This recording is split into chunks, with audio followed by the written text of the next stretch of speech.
I have returned. I come to you live from the installation station. The migration of the citation, the hesitation, the indignation. Right, I'm live. Now we're going to keep it cordial. We're going to keep it professional. Shortly, I'm supposed to be joined by Mykal Fox ahead of his upcoming fight with Egidijus Kavaliauskas on the undercard of Fundora versus Ocampo in a few weeks' time. We're going to be talking about that fight. We're going to be talking about Gloria Martinez Rizo. We're going to discuss how the WBA handled that situation and how he feels about it as a fighter, as well as a few other things. We're going to talk what's goody LT, what's goody Sawab, what's goody Danny Lopez, 030, que lo que manin. Yo, this having. And yeah, yo, I went live a little bit too early. I've already sent them the link. And yeah, it's a lot of things going on in boxing right now, man. But that's good news for me because the more stories that are out there, the more money I make talking about them. Danny's Dimensions, what it do? You know what I mean? AJJJJ. And yeah, we out here. Very recently published the latest Circle of Friendship and Goodness. For those of you that are included in the circle, you make the world a better place. For those of you that are not in the circle, you're still here in my heart. Base the kid, what it do? Yeah, I did, Base, I did, but I went live too early. I'm supposed to be doing a Q&A, and I went live a little bit too early, and the time got moved for 6. So I'm gonna be talking to Mykal Fox about his upcoming fight with Lithuanian two-time Olympian Egidijus Kavaliauskas. We're gonna be talking about that. I'm gonna ask him a couple of questions about the scoring in the Gabriel Maestre fight, as well as how the situation was handled and how he feels about it as a fighter. A couple of things like that. Yummy. It's like I never left. Mario Guzman in the building. What it do?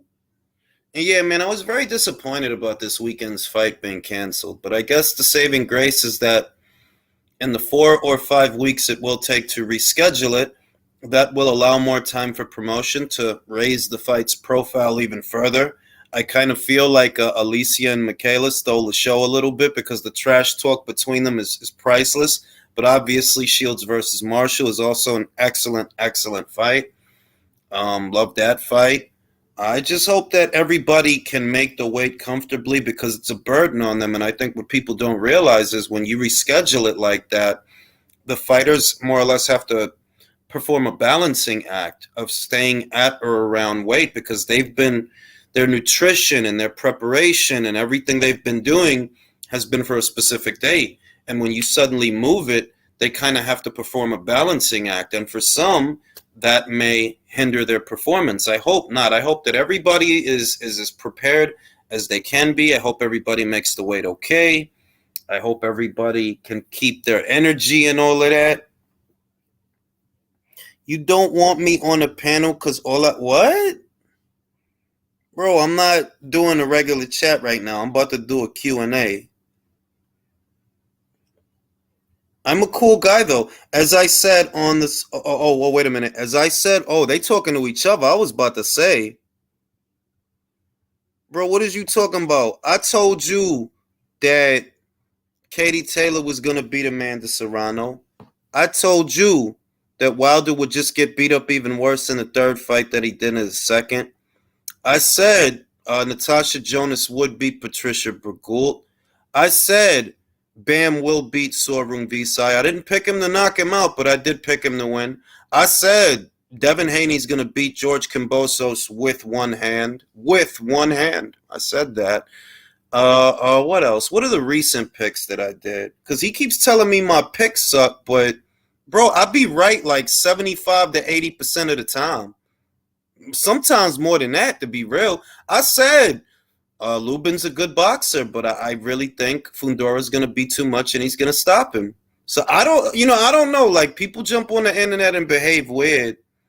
Yeah, old dirty. Like, I don't know. Like, I literally don't know what that dude's talking about. I be right most of the time. Let me see. Let me talk about some picks that I made recently. Let me see. Let me see. Cause shit, most of my picks be right. Most of the time. So I literally don't know what he talking about.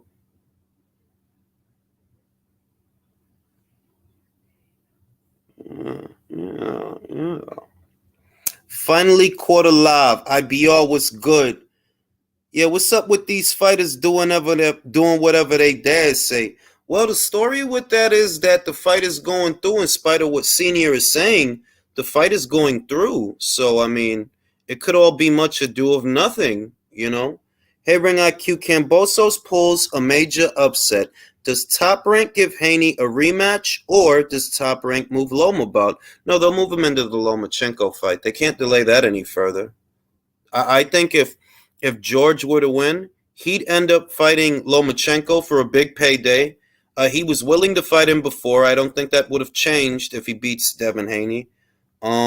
Worst case scenario, he vacates the title and forfeits it to Loma, and that's if he doesn't fight him, because by the time it comes time for that, Vasyl Lomachenko might be the mandatory challenger by way of the WBO. So, you know, someone has to fight him. Somebody's going to have to. I'm going to start betting off picks. Yeah, like, I don't know. Like, that dude always come here and say that, but I'm like, fam, most of the time I'll be right.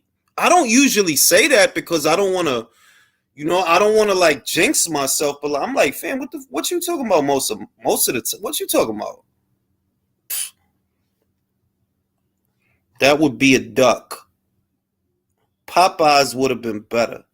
Yeah, so you know what time it is, y'all. Y'all know what time it is. And yeah, I mean, I'm wondering what's happening with the Andre situation, because we talked about it in my last live that the WBO ordered it. They did order it, but them ordering a fight does not mean that they're going to go into negotiations or that they have gone into negotiations. And I saw that Zach Parker is looking at like three different guys that he might fight, and none of them are Demetrius Andrade. So that's very curious. Are they not going to fight? Is that what's going on? Because if they're not going to fight, then he might as well not have vacated the WBO title. He might as well have fought Yanni Beck. Perhaps he could have got Top Rank to give him a nice purse for that fight. That's kind of messed up. De lo mío, que lo que manín? Keep it a bean. Loma goes to Australia. I think so. That was my prediction before he pulled out, Steve. When they announced that fight, my prediction was Lomachenko stops him in Australia. So bad, probably, he wouldn't want a rematch, even though he had a rematch clause. I predicted that if Loma go to Australia for George, he might stop him so bad that George don't exercise the rematch clause. That's what I was thinking. Only time I don't trust Jules' opinion is when it involves movies. He said he'd rather fight a predator than an alien. Bro, yeah, I'd rather fight a predator than an alien, bro. If you cut the alien and it bleed on you, it's acid on it. It's acid in the blood. You can't do nothing with them joints. Unless you got that laser, you can't do nothing with them joints. But for real, yo, like, I don't know, man. The internet is a weird place. People use it for entertainment. What differentiates from person to person is what people find entertaining. If Devin stops George, I mean, maybe he will. Maybe he will, Jay, because if George opens up more, Devin is fast. Devin is a little taller, a little longer, and if George opens up more, he might get hit more. And he get hit enough, maybe he could take him out. If he get too froggy, take too many chances, trying to be busier than he was in the first fight, he might get caught with a couple of shots and get taken out. Forward momentum versus a counter shot, maybe he goes down. You never know. An alien gets battered by a shotgun, though. Bro, when you ever seen an alien die from a shotgun? Nah, man, I don't want nothing to do with no alien. All you got to do is put the mud on you like Arnold did in the first one. And the predator can't even see you. All you got to do is lay in the mud like a pig. And the predator can't see you. Jermaine Ortiz management going to regret this fight with Loma. It could change the development of his career. Well, let's hope he don't lose too bad. You know what I mean?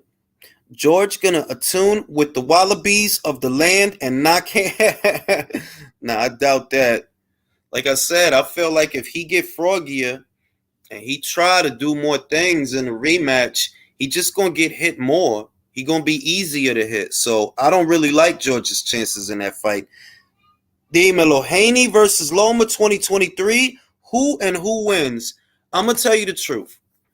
Stylistically, Vasyl Lomachenko has the edge. Stylistically. The problem is we haven't seen him in a while. So before I even get into who I think would win that fight, I need to see what they both look like. I need to see what Devin looks like with George for a second time. I need to see how Loma looks with Ortiz. And if Vasyl Lomachenko looks with Jermaine Ortiz, how he looked with Nakatani, how he looked with Richard Comey, if he looked like that, then yeah, Devin going to have a problem because this is not George Kambosos. George is an orthodox fighter, bit of a counterpuncher, but he's not a pressure guy. He don't cut angles like Loma. He don't got feet like Loma. He don't hit you with funny shots from funny angles like Loma. It's a very different fight. And Vasyl Lomachenko is a more prolific puncher than George. He punches in combinations and he fights in bursts. Before you remember that, because he's a southpaw, he gonna move to his right, which is on the outside of Haney jab. He moved to his right, he could fire a left hand down the pipe, he could put a left hook to the body, or he could put a left hand to the sternum. He could do a lot of things with the little bullshit that he do with his feet. It sets him up to throw lots of different types of punches. And he doesn't just throw one at a time or 1, 2 at a time. He throw 3, 4, 5 punches at a time sometimes. So it's a very, very different fight than what he about to deal with George. It's a very different fight. What about the Aliens movie, The Watch? I don't know that one. You know what I mean? All I'm saying is we got to see what Lomachenko looks like with this kid, this Ortiz kid. For those that are not aware, the Ortiz kid caught Jamel Herring on a rebound in his last fight because we know Herring fought Stevenson, lost the WBO, went up to 35. He fought this Ortiz kid. The Ortiz kid beat him. You know what I mean? For those that want to reference a signature fight for Ortiz, that would be the signature fight. And he beat him, and, you know, now he's in line for this. And he's a good kid. Obviously, he has experience with a southpaw because Jamel is a southpaw. So, you know, he's not in the dark as far as what he has to do. But we got to see how Loma look. Before I tell you anything about Loma and Haney, we got to see how Loma look because he in his mid-30s and he had an extended amateur career. That stuff catches up, you know. Lomo don't let you clinch. Haney in trouble. That's another thing, that he don't let you do that. The way he move, he not there for you to hold him like. He not there for that. So it's just a very different fight than what he about to deal with this cat. It's a very different fight. I was Goody Mark in a building. No thrills. Yeah, yo, it's a different fight. It's just a different fight. Loma stops Haney, but fight won't happen. Shout out to my man Ringside. You think he was, I mean, like, we'll see because, you know, my last video, I touched on it that they got to give Devin good money for that fight. If you want to make it happen, y'all got to give Devin good money for that fight. Y'all might have to put it on pay-per-view. Now, if they put it on pay-per-view, I'll buy it. I like that fight, so I would buy that fight. If they put it on pay-per-view, I would buy that fight. But it is going to take a financial incentive for Devin to fight this guy. I do anticipate that he's going to want a nice purse. If, you know, 2.8 was enough to get him to go to Australia, maybe you got to give him 3.5 to get him in the ring with Loma, or 4. Maybe you got to do that. And maybe Loma got to make some sacrifices. Maybe you only get 1.5 or 2. And you know what I mean? Because they got to keep the operational costs low anyway to be responsible. You don't want to go giving a guy 10 and then you give a guy 5 and then the pot is 15 And look, this may not be a $15 million fight, so we might not could do that. So it's little things like that that have to be worked out. But I would be disappointed if they don't fight. I would be disappointed. I ain't gonna lie, because it's like that's the fight that I'm waiting for. I already knew Devin was gonna beat George with one hand. I knew he was gonna beat George. So does Ioka versus Bam Rodriguez happen early? Ooh, that'll be a good fucking fight. I ain't even going front. But I don't know that Ioka has Bam on his radar. I heard Bam say something about the winner. I mean, I heard I should say, that Ioka wants the winner of Estrada versus Chocolatito 2. I mean 3, which, that makes sense to me because they're from the same era, all three of them. Ioka is from the same era as Chocolatito and Quadras and Rumbasa and all of they all from the same era. So for me, it make more sense that y'all gotta settle up with each other. Let the young guys fight. Hey, we got Michael Fox in the building. Everybody, I'd like to introduce you to Michael Fox. How you doing, Michael? Hey, what's good with it, man? Thanks for having me. No problem. So, Michael, I wanted to ask you about your upcoming fight with two-time Lithuanian Olympian Egidijus Kavaliauskas. How familiar are you with that fighter?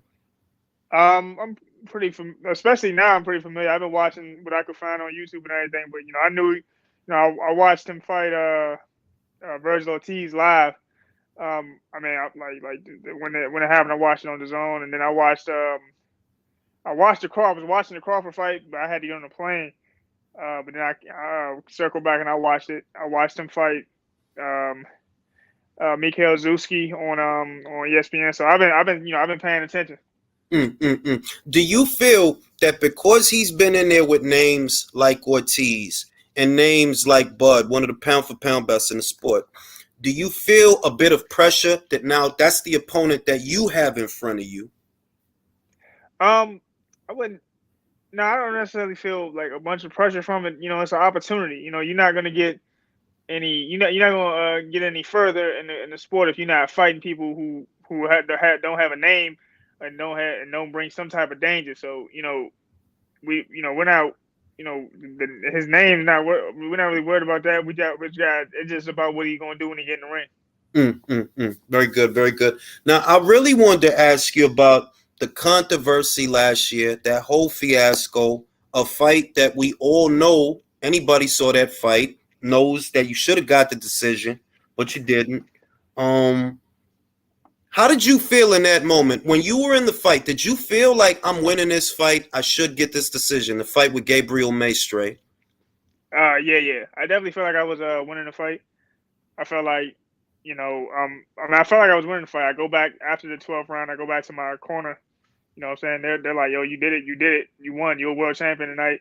So, I definitely felt like I felt like I had it. I jumped up on the ropes. The crowd was feeling me, so I was like, okay, so we all pretty much in agreement here.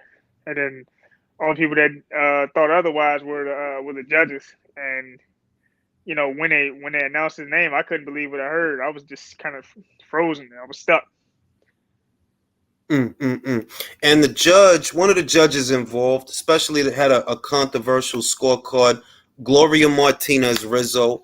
I noticed that after that controversy and after that fiasco, didn't really look like she was penalized in any way, because I saw her work a show in Florida after that. How did that make you feel that not only does this woman not know how to score, they haven't done nothing about it? I mean, yeah, that was the thing. It was like, I figured, she would be, judging, like lower level fights. And I guess she lives in Florida, so I figured she'd be judging like fights like that. It wasn't really. I was like, whatever. And then when I seen her back judging world championship fights, like with Daniel Dubois versus Trevor Bryan, I'm like, she's one of the judges again. So, I haven't been able to get back in the ring, but she gets to judge world title fights once again. That's what kind of upset me. That's when I tweeted out her what she had said and everything. So she deactivated her Twitter and everything, but before she deactivated Twitter, I screenshotted all that, like, just so y'all know this is who y'all dealing with. Yeah, and I saw those. I saw a lot of what she was putting out there because it spread real fast.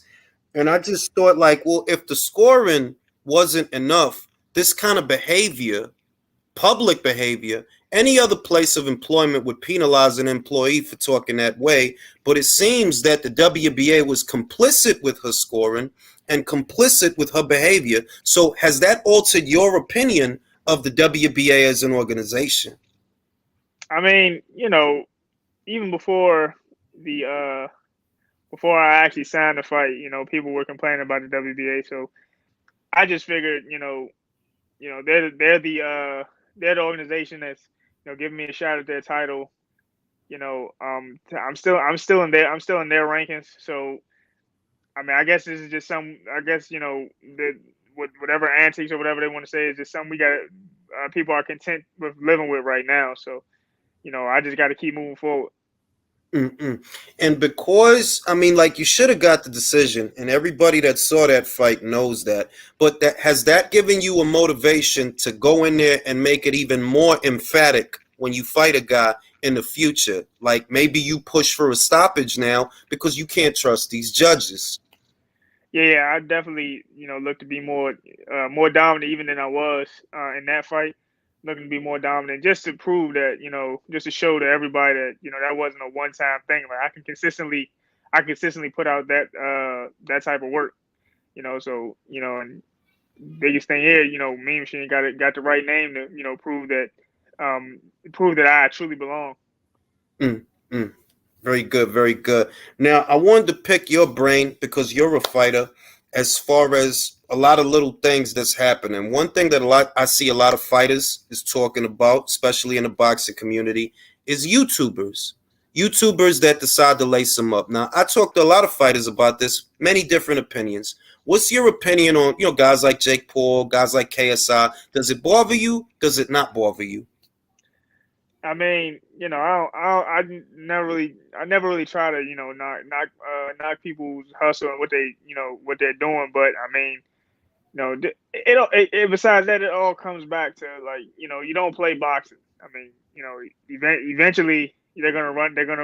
These guys are gonna get enough false confidence that they go in with a real boxer, and they're gonna learn what the sport is actually about. You know, um, I mean, like KSI fighting two people in one night. I mean, let's be honest. You're not. There's no elite level athlete that can fight two people in one night. LeBron James and the Lakers can't play two NBA games in one night against two separate people. So I mean, it just shows that you're not fighting anybody of any quality. So I mean, but if people will pay to see it. I can't knock you for how you get your money.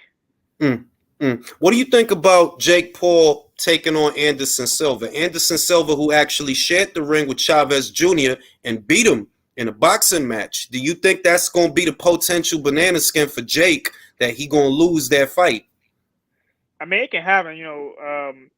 Silva's still like 47, but he's been fighting for a very long time. I think the thing about this fight is um, he's fighting somebody who is probably for the first time actually the same size as him. Um, he's fighting. I mean, really, Anderson Silva has more credibility as a boxer than Jake Paul does. Anderson Silva was able to beat Julio Cesar Chavez Jr. That's That's a more credible opponent than any of the guys that Jake Paul has been in the ring with. You went around with a basketball player and two MMA fighters, and another YouTuber whose ring walk didn't even look impressive. So, you know, yeah. So I mean, as far as credibility goes, I mean, I guess you might get a slight feather in the cap. Um, I guess for beating Anderson Silva, but I mean, all they're gonna tell you though, he's 47. You were kind of supposed to, but I mean, that's you know, that's whatever it's gonna be. Yeah, that's a fair point that he's a 47-year-old man. He pushing 50. Jack got a question for you. Jack asked Mike, does any male boxers out there inspire you? As far as like throughout history, Floyd Mayweather, Ray Leonard, Pernell Whitaker, Larry Holmes. Um, I was always a Miguel Cotto fan, and um, Andre Ward too, and Andre Ward, I like his dedication to the sport. And you saw what he did. Saw what he did with his time in the sport. He was dedicated. He was always a student. I got to meet him like once. That was like the one time I ever really kind of got starstruck or whatever. Right now, the pound for pound, it's a big thing. Everybody's list is different, and it's okay to agree to disagree. I think a lot of people need to understand that not all pound for pound lists is going to be the same. Who would you say is your top 5 pound for pound fighters in the sport today? For me, it's hard to say. Like I've never understood like the pound for pound list. Y'all are rating people in a bunch of different weight classes who haven't fought. Some of these guys haven't fought the same. You're never going to see a new way fight some of the people Tyson Fury fought. You're never going to see Jamel Charlo fight some of the people that Devin Haney fought. Like I don't really understand the pound for pound list. Like if I was to make it on one, I'd be grateful. I mean, it's something. It's a feather in the cap, but like I don't understand. I don't really understand the pound for pound rate. Everybody has their own list. ESPN has their list, and they act like PBC fighters don't exist.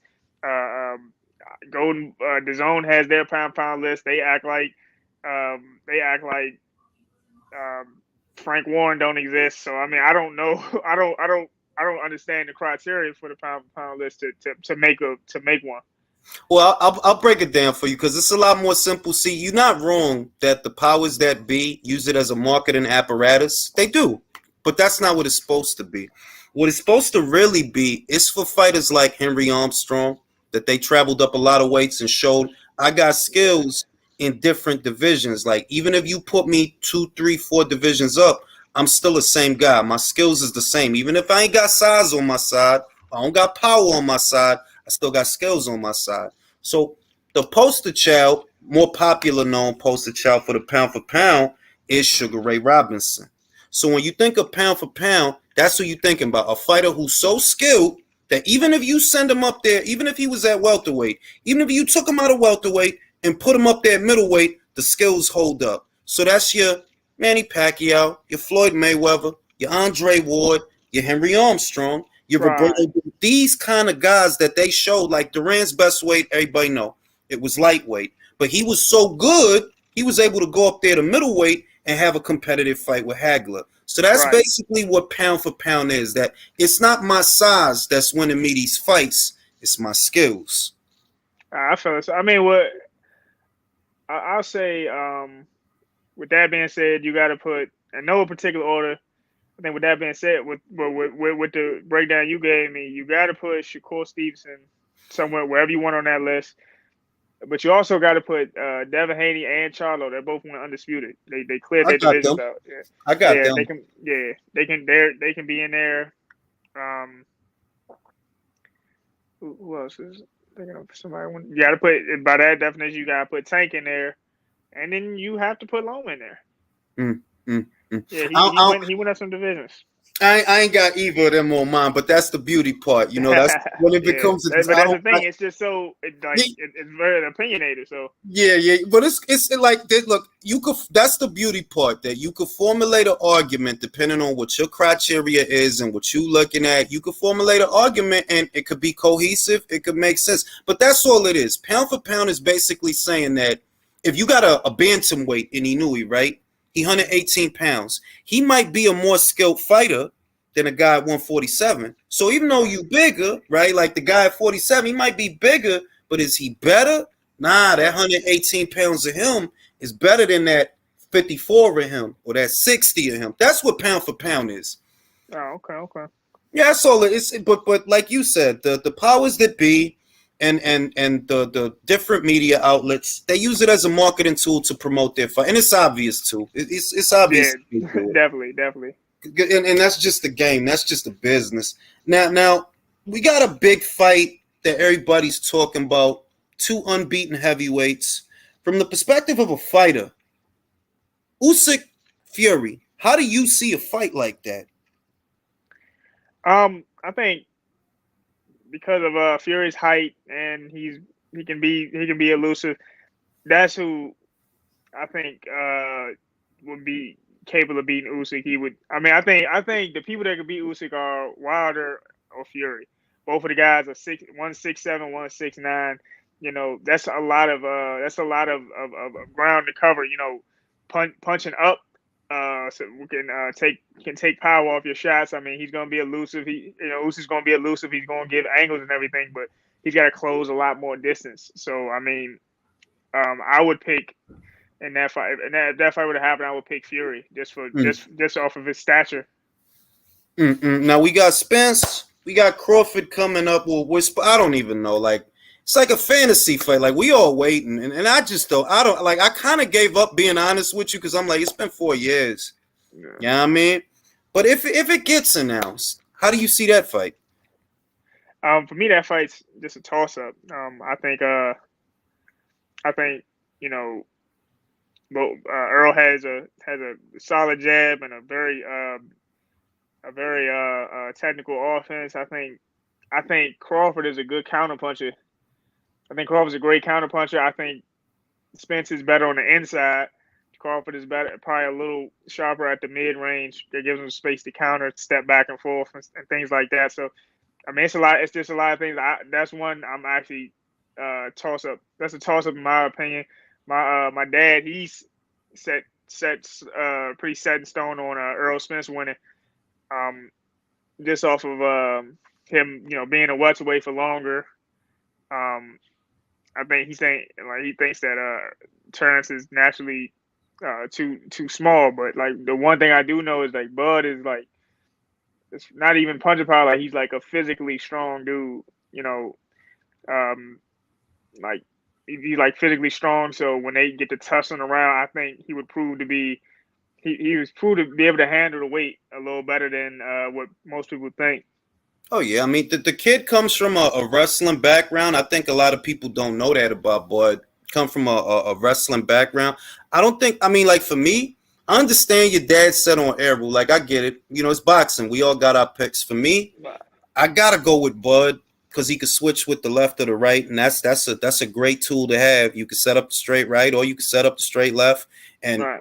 You might fight 6-7 rounds as an orthodox, then switch off to southpaw, and then it becomes a very different fight for the other guy. And I think that is like a game changer for me that he switched better than anybody I've ever seen. Like I see people try to switch, and I seen people get knocked out for switching. But when he do it, it's like, it's just a thing of beauty. And that's just how I feel about that fight. Beyond that, your own experiences as a pugilist and everything you've learned over the years, if you could go back to yourself when you first started out as a boxer, what would you tell yourself? I would just tell myself, man, look, I mean, when I first turned pro, I was 18. I had my mind pretty much set on getting to where I am and obviously getting further. I mean, I just tell myself, man, just look, you're on the right track. Just stay on the right track. I would tell you, good things are coming. There's gonna be some. It might be a little bit of It might be a little bit of trials, but like, man, you're on the right path, and just to reaffirm what I believe. 18-year-old Mike Fox already kind of knew. What's your favorite thing about being a boxer? What's your least favorite thing about being a boxer? My least favorite thing is having to cut weight. I mean, everybody has to do it, but I'm like, everybody say that. Yeah, every boxer I ever asked, that's what they tell. I hate cutting weight. I hate that. Yeah, I like my food, man. I like food. Like I'm tall and slim, but like people do not want to wouldn't want to buy groceries from me. I can tell you that. And then my favorite thing, I found out like early on in boxing was just I'm able to. I like knowing that I can defend myself. Really, like even if I didn't like if I were to have kids, they don't have to fight, but they will know. They will know how to fight, and they will. It brings a certain amount of confidence knowing that you can take care of yourself.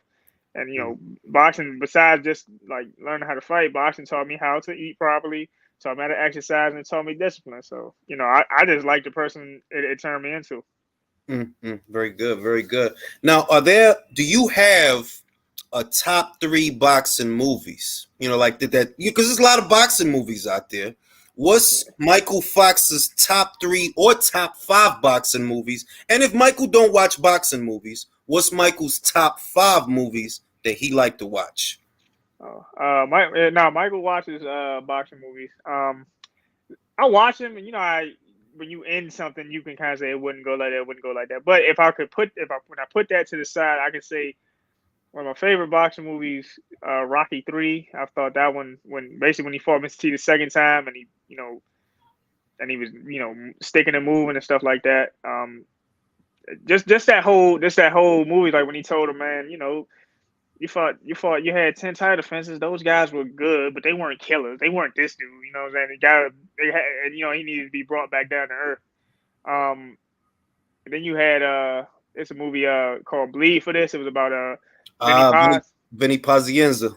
Yeah, I didn't like it for necessarily the boxing, but it was like really well acted, really well filmed. It was a Scorsese joint, so I think so. That one was pretty good. I enjoyed watching that. Anytime it come on, I'll watch it and be late to go somewhere. And then I'll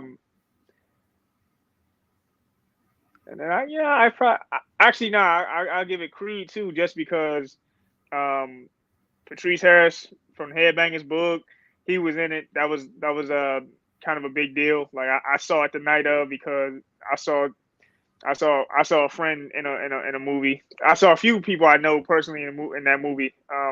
And that was that's why that earned a spot for me. And then as far as my top 5 just regular movies. Oh, that's tough. Yeah, I'll put a pin in that one. I'll come back to that one. All right. Top 5 songs. And ain't got to be what's on the radio now, because being honest with you, I don't even listen to nothing that's on the radio now. But what's like your top 5 songs that, it's a song that it don't matter how much time pass, you still play it, you still listen to it?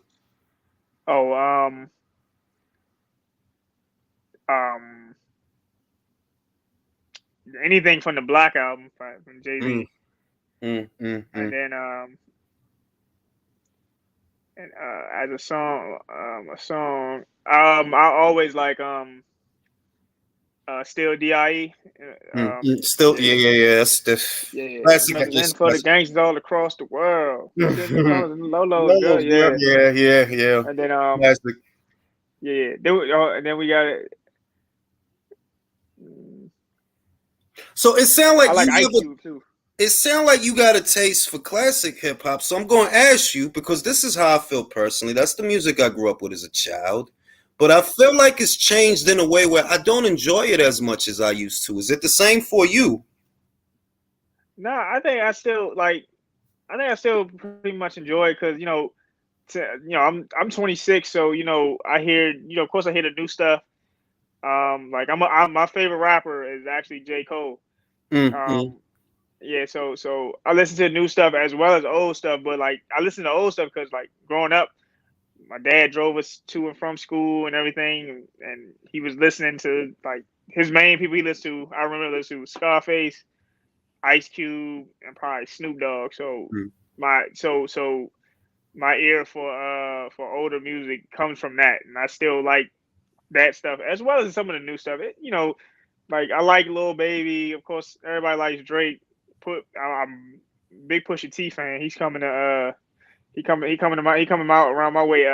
But see, like Pusha and Drake, right? For example, like when I think of Pusha and Drake, well, Drake is a veteran now because he's been in the game. Like if you think about it, he been in the game like a decade, so he a vet. I don't even count him like with the new guys. Like I don't. You know what I mean? Like Pusha T and his brother, they've been out forever. I was in my late teens when they was doing their thing. So I'm like, nah, they part of the old school sort of to me. Okay. So you saying new? Like, so what do you like put? Lil Uzi. I don't like him. That's what I was looking for. I don't listen to either one of them. Yeah, I don't listen to either one of them. I listen to Lil Baby. I just kind of started giving 21 Savage a little bit of a listen because he's good for his features. So anytime he's featured on there, and if we talk about new rappers, JID, he just put out a solid album, and yeah, so Not yeah, deep. so if you talk about new, I don't Uzi, and I don't know. Yeah, because I couldn't get that's on with kind that. of that's kind of like where I was at. Where I'm like, yo, it really got to the point to where I don't listen to the stations I used to when I was young, unless they're playing music from a certain period. Like it just the music is not the same for me, and I wanted to see if it's like that same way for you because you seem to have a taste for older genre hip hop because that's the Yeah, older yeah, genre. yeah, All definitely. right, all right, so let me think. What else? What's another one? What's another one?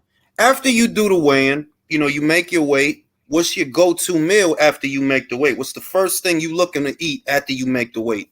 Yeah, somebody just asked me. I was like, any place that got like rice. So like it can be Mexican food, Chinese food, Japanese food, any place that got like rice. Like I love like that's one thing I don't eat a lot of when I'm in camp. So any place that got rice, and I'll get some hibachi chicken, or I get some tacos, or like a burrito or something, or I'll get some teriyaki salmon. Got to throw the teriyaki sauce. Make sure it hit the rice. Make sure it hit the salmon. You know what I'm saying? Put it. I put it away. I love. So that's the first. That's really like the first thing I go. Any place, like I said, any place right off the scale. Any place that got some rice. Now, what you think about this situation that's playing out in the public, where basically Chris Eubank Jr.'s dad, he's basically saying that he won't let him fight because he's worried about the cut and the rehydration clause. How does that look to you that he's trying to pull him out of that fight with a naturally smaller fighter? Just what's your thoughts on that, if any? Well, I mean, to be honest, I mean that's a legitimate thing. Like Chris Eubank fought. He knows what Chris Eubank Senior fought. He knows what a weight cut does or what it can do. Like a lot of people will probably say like, oh man, just another 3 pounds. Okay, so he fights at middleweight, it's another 3 pounds. That trying to push that last 3 pounds off can potentially put you in the hospital. You know what I'm saying? So and he said he hasn't been down there in a long time. I mean, it makes sense on Senior's part. It really does. But you never know. You never know that people are just trying to like add more, add more, add more to the plot. You know what I mean? But I don't think they need to. It's already sold out over there in the UK. He might really be legitimately worried, and he has a right to be. He has a right to be. Like I said, cutting an extra 3 pounds on top of what you normally walk around at. It can, like I said, it can be dangerous if you don't do it right. Because what I seen a lot of people saying when that news broke, I saw a lot of people saying that they just trying to get at some more bread. You know what I mean? That they either trying to get at some more bread or give Chris an advantage. Seen a lot of people saying that, well, yeah, the 3 is pushing it, but you are fighting a welterweight. So it's kind of like that's to even things out between you and him, that if your daddy felt that way, then y'all shouldn't be fighting. So how do you feel when you hear that, when you see people saying that, like, well, yeah, the 3s are, so it might be hard for you, but you fighting a welterweight though. Yeah, I mean, it's one of those things where you gotta meet somewhere in the middle. You gotta get something. You know what I mean? I watched the face off. They said, you know, this is what was said. I don't know any of this obviously, but Eubank Jr. said that Ben's team first they was trying to go at like 153, and then Eubank Jr. like hell no, and then they agreed at 57. So it's I mean I like the fight is so like there's 2 weight classes between these guys. It's gonna be hard to find it. It would have been hard to find. Like you ain't say he was a junior middleweight. He was a middleweight. No, you got a welterweight going against a middleweight. So they gotta put some type of like even exchange. So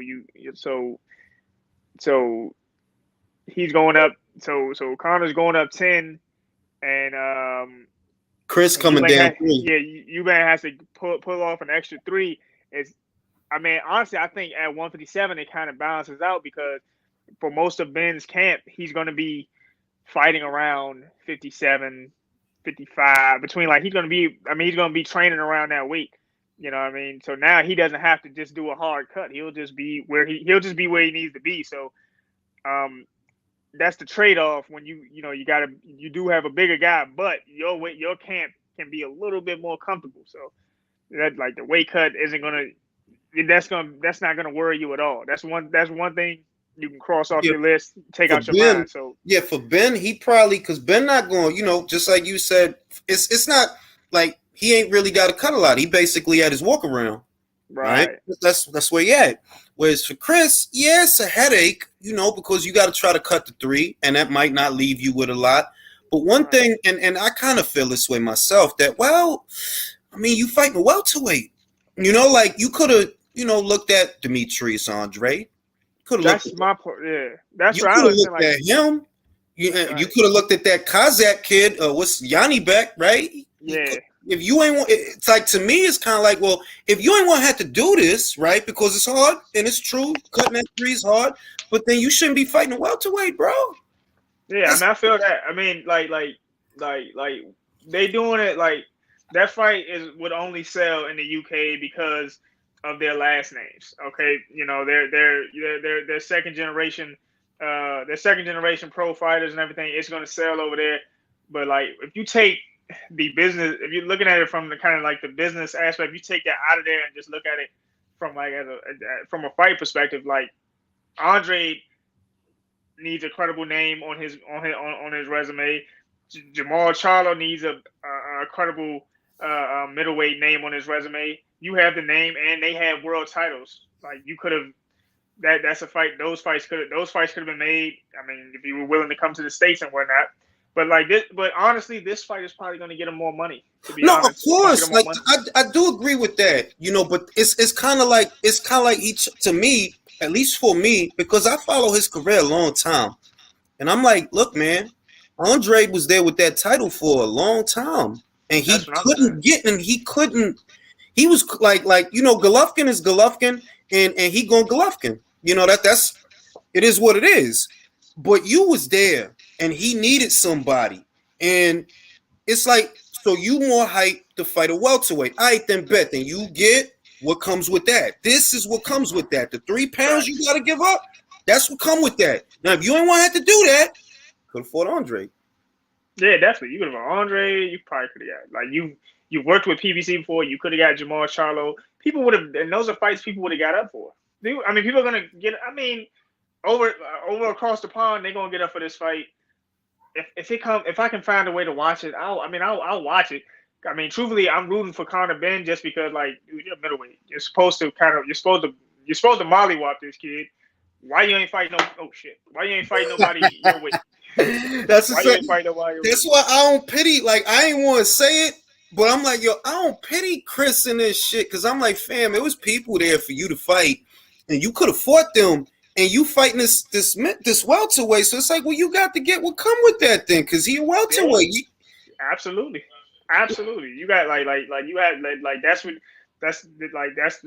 price you paid for this fight. You wanted to make this nostalgia trip happen. This is what it requires. That's it. That's how, and that's why whatever. Look, I'm rooting for Conor. I'm praying to the boxing gods that he just find the only punch that finally get this dude out of here, because I'm tired of Chris Eubank. I'm like, he one of them fighters. I just don't have no patience. I'm like, fam, you pulled out on Golovkin years ago, and now we seeing this, and this is a repeat of that. And that your daddy pulled you out of that, and now we hearing that same thing again. I'm like, fam, come on, you 30-something years old out here.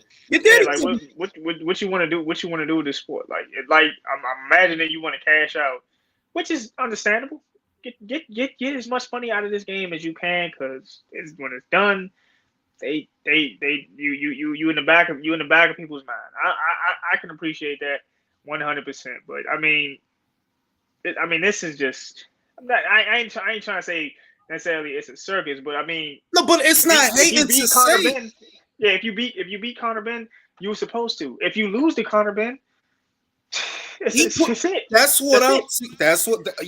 put himself in a lose-lose situation. How? If you beat Conor Benn, you supposed to do that. If you lose to him, fam, you lost to a welterweight moving up. Now you could have skipped two-way classes. And bear in mind, we're not talking about a Crawford. We're not talking about a Spence. We're talking about an unbeaten guy that was still proving things and still had things to prove at 147. It's not like you fighting a pound for pound welterweight. You fighting a young guy that was on the come up. So that's why I'm like, yo, you can't. You already got it all laid out for you, so you can't be complaining about these 3 pounds. If you ain't want to deal with this, you should not be fighting no welterweight. But that's what you want to do, right? Because you probably gonna get more money off of this than an Andre fight or some other kind of fight. All right, suck it up then, yo. This is what you got to do. This is what you chose. If he pulls out just as a consumer of the sport that spends a lot of money on boxing every month, I could not forgive that because I'm like, fam, that's a welterweight you fighting though. I saw on Twitter they said that he's still going to go forward with it. Eubank Senior going to go forward with it regardless. So I mean, you have to because the thing is, only thing worse than getting beat by a welterweight for him is going to be pulling out of that fight. If he pulls out of that fight, it's going to be like, are you kidding me? Like that's bad for business. Real shit. Like if you pull out of that, it's like how people supposed to forgive you for that, bro. You had the size advantage and the experience advantage because he is a more experienced fighter than Conor Ben. Conor did not establish himself at welterweight yet. He was in the process of that. Whereas you bigger, you a little older, a little bit more experience, so you got advantages. You know what I mean? And if you, I don't know, man. It's just like I feel like, yo, you know what? You grown. You in your early 30s. Your daddy can't pull you out this fight, man. He can't do that.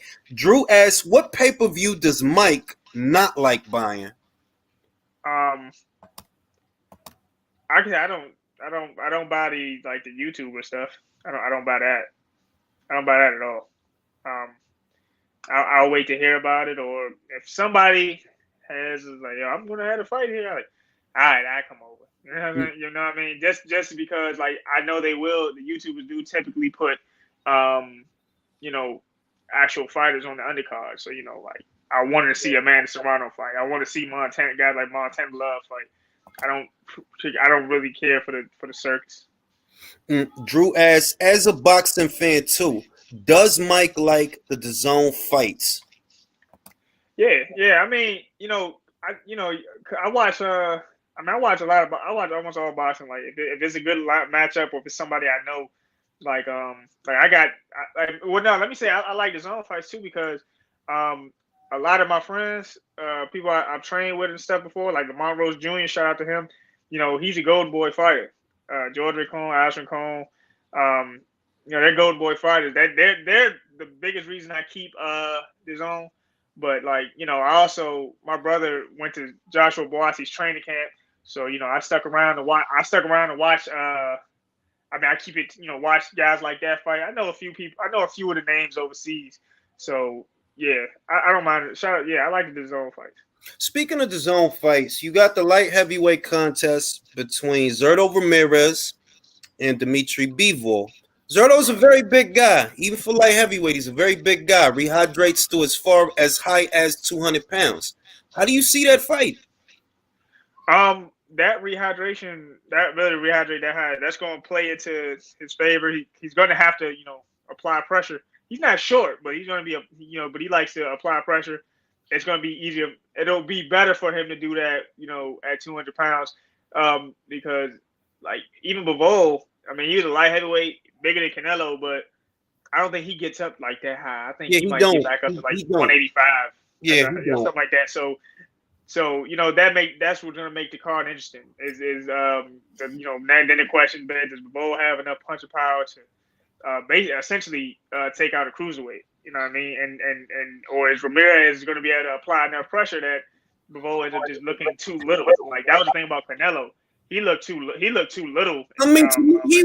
I said ahead of the fight, I'm like, I seen a lot of people saying a lot of things because maybe they didn't watch Bivol and they didn't realize. But I said this guy gonna fuck around and beat Canelo because of how he fight. It's not just he a light heavy. It's how he fight and that he's bigger than Canelo. He is bigger than him. Canelo is not no real light heavyweight. You can see that when he's standing next to him.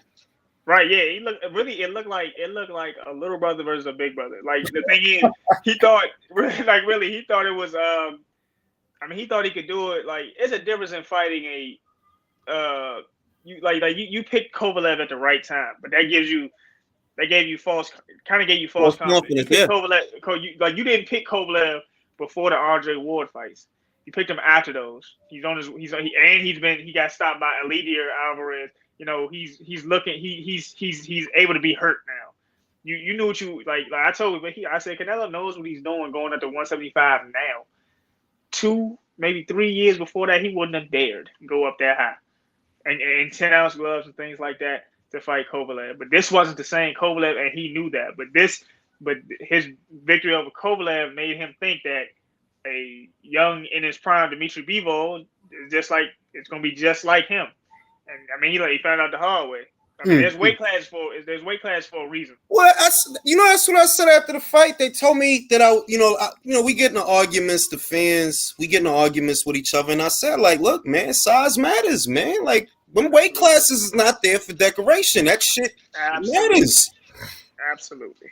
Now, police says, Mike, what did you think about the Lee Wood versus Michael Conlan fight? Fight of the year, KO of the year. I caught that joke towards the end of it. I didn't see all of. That's one fight I didn't see all of it. Them don't. I think they don't start early in the day over here. Mm-hmm. But the last I was watching, I think, I'll probably watch from like 8, but they was rumbling. Mm-hmm. They was rumbling, and I mean that definitely makes a case for knockout of the year. That definitely makes a case for knockout of the year. So because he knocked him out the goddamn ring. He didn't just knock the ring like it was like the Bernard Jones, you know what I'm saying? But like when he fell the wheel out, they fall out the ring, almost kind of like head first. It looks like a little creature goes up and grabs them out, like how Jason used to snatch people out the water. That's how they look when they fall out the ring. Thank God Collins wasn't severely hurt or anything, and they were able to make sure. I mean, at least they broke his fall. But it was a hell of, from what I watched, it was definitely a hell of a fight. Now you got Chocolatito Estrada 3 coming up. You know what I mean? I'm gonna be honest. I don't think Estrada won that fight last year. I think Choco got robbed. How do you see the third fight playing out? It's gonna start. I know. It's gonna start slow in the beginning, but it's gonna pick up. It's going the pace of the fight's gonna pick up. Maybe Chocolatito. I think he's a little bit more of a fan favorite. So any close rounds he might get, especially if you're saying he's coming off of potentially getting robbed. Well, yeah, because I mean, for me, like that fight wasn't hard to score last year, man. Like I was shocked. I was shocked when they said Estrada won. I'm like, wait a minute, they in Texas. Ah, shit. And that's when I knew, like, shit, I know what they about to do, and they fucking did it. You know what I mean? I was pissed off that shit. Texas always. I mean, Paulie Malignaggi said that shit. He's like, "Yo, I remember he had like a rant at the fight because of how a fight was. Yeah, it was after he fought Juan Diaz the first time.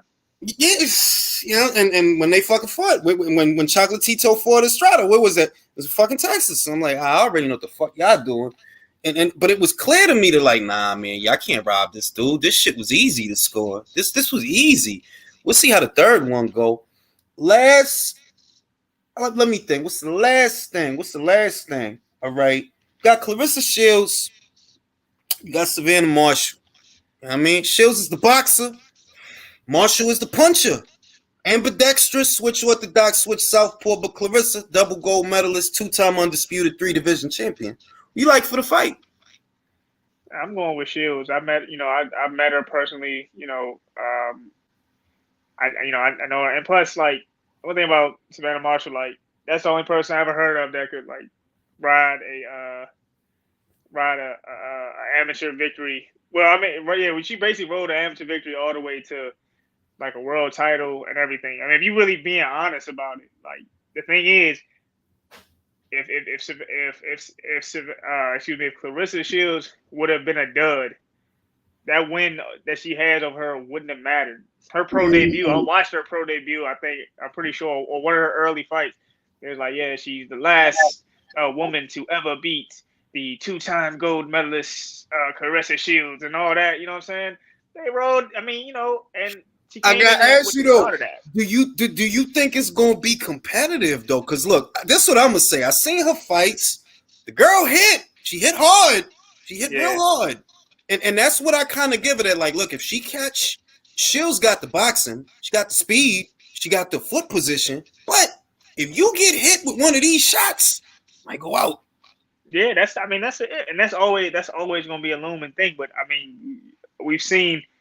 I've seen Kushil's also be really elusive too. So I mean, you know, you always got that. You always got that. You always got to punch. You always got that puncher's chance. And the thing is, the only thing I can really see happening if Clarissa Shields gets too emotional, trying to take her head off, that's gonna be where she makes a mistake. Like that's what I if you're say. a better boxer, just be a better boxer that night. Do not That's try to prove to nobody. Like, yeah, she can't hit. You know what I'm saying? She can't hit, but she's undefeated and she's got 2 Olympic gold medals. She's been undisputed in 2 different weight classes. That clearly doesn't matter as much as they think it does. I mean, think about Twitter or think about social media, period. Once they decide they don't like you, they're never going to give you any credit. You know what I mean? I mean, that's just, it's funny because I was having that conversation earlier that Twitter does not reflect real life. On Twitter, you see people say things like this weekend's fight has no buzz, right? But when you actually look up the metrics for what's buzzing right now around the world, what are people talking about? They talking about this weekend's fight. Yeah. Yeah, I mean, so long as Canelo is involved, as of right now, as long as Canelo's involved, there's going to be some buzz. There's going to be desire to see the fight. I think for one, am one of the people that thinks the fight is past its shelf life, but I mean, it's still being made. I mean, there's money, and I mean, it's probably big money for both of them. But I mean, I think I said that about the Khan and the Brook. When they announced the Khan and the Brook, I said, look, they gonna moan now. They gonna moan and talk shit now. But the week of the fight, they gonna be there and they gonna buy it because they want to know who would have won. Yeah, and that was the thing.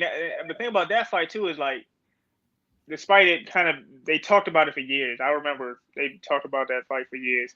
But the thing about that fight is with the way their careers went, they both had some damaging losses and some bounce back type fights. So it was like still kind of fair play. The one thing about this one, Triple G, he just won some world titles. He didn't look like Triple G in the 2010s. You know what I mean? But then you still got Canelo. He lost to a light heavyweight. But I mean, he's still at the height of his powers. You know, at 32 years old, this is probably one of his last prime years. He's still kind of ascended.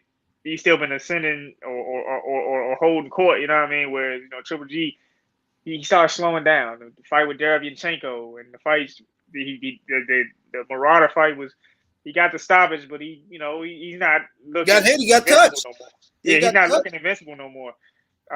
That's what, and I think like hardcore boxing fan, that's one thing they see. Like he's like, this ain't the Triple G that fought those first 2 fights, and that's what that's what I going in. But he always gonna have a big punch. He always has a great jab, and he can always make the fight competitive still.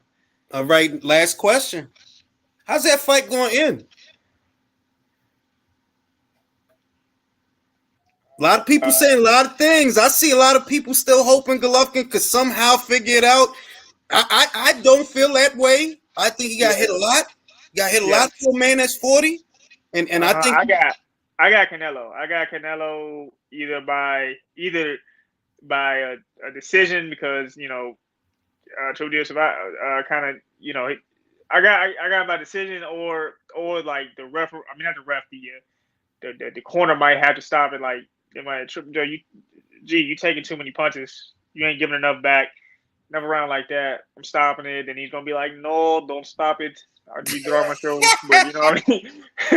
No. But really, no. They like he's older now. They ain't gonna want to see him taking too many shots. But you still gotta be mindful of Triple G's jab, and he still can put a good right hand.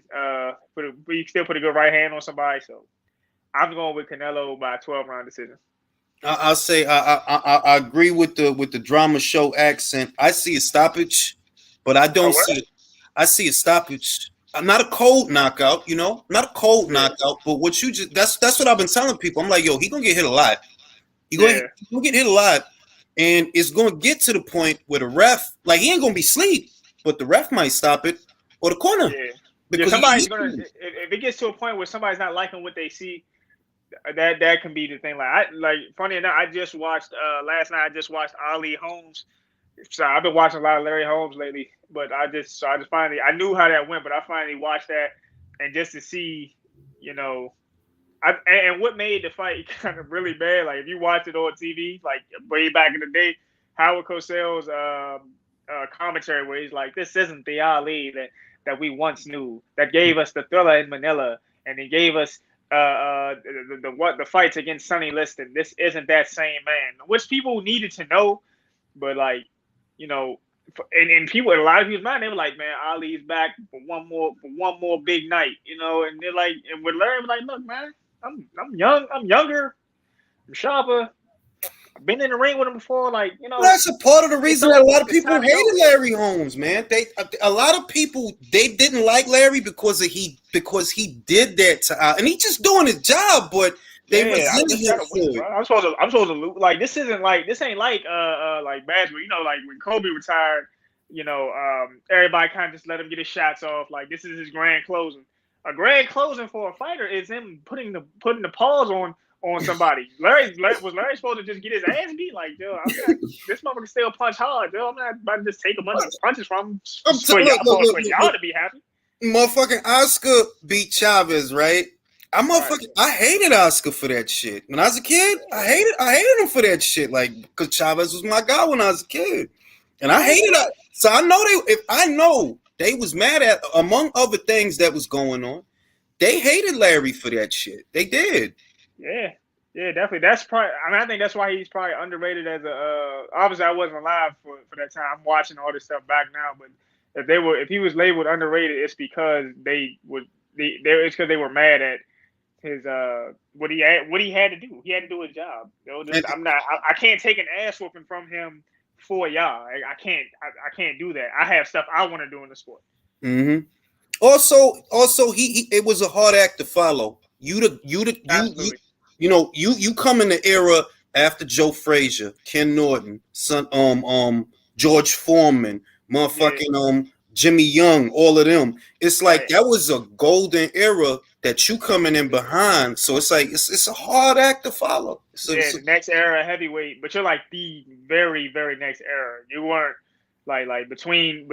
Tyson had between Ali, he had the Larry Holmes and those type of guys. So and the Burbicks, exactly. Yeah, he came on the scene. It's like, okay, so what's the next heavyweight thing? Larry Holmes came in, but Muhammad Ali, Joe Frazier, all these guys are still fresh in their minds. So I mean, it's just a matter of timing, man. It was just a time. It was just I wouldn't say a wrong time. I mean, he made a lot of money. He did what he had to do. But I mean, as far as fan appreciation goes, he wasn't clearly. If you're appreciated enough you're not appreciated. If you're labeled underrated, you're not appreciated the way you should be. Because he leg dropped Trevor Burbick off the car. That's an immortal scene. A lot of people don't remember that. He ran over the car, leg dropped Trevor Burbick. The cops is there. Everybody wilding out. It was a beautiful scene. Mykal, happy to have you on. Welcome back anytime. Best wishes on your upcoming fight. For those that don't know, he's going to be taking on Igor Skavaliauskas on the undercard of Fundora versus Ocampo in a couple of weeks. Best wishes. Yeah, man, I appreciate that, man. Shout out to you, man. Tune in, and and shout out to my man Shane McMurdo. He been looking out. He put me in touch with you too. So shout out to him. All right, man. Take it easy. All right. You too.